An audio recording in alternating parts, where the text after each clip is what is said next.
সঙ্গীত আর সাংস্কৃতিক আন্দোলনে জীবনভর প্রগতির শিখা হাতে নিয়ে জ্বালিয়েছেন আলো। সে আলোয় পথ দেখেছে বাংলা সংস্কৃতি।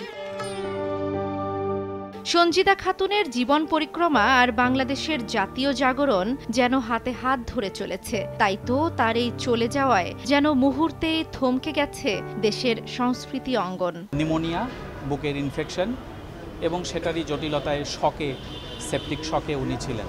মৃত্যুর খবর শুনে হাসপাতালে ছুটে আসেন স্বজন, বন্ধু, শুভাকাঙ্ক্ষী আর সংস্কৃতিজনেরা। শোকস্তব্ধ হৃদয়ে স্মরণ করেন বরেণ্য এই শিল্পীকে। 18 তারিখ থেকে সন্ধ্যার পর থেকে ওনার কথাবার্তা একেবারেই বন্ধ হয়ে গেছিল, কোনো সাড়াও দিচ্ছিলেন না। সেই জন্য আমরা বাধ্য হয়ে পরের দিনই নিয়ে আসতাম।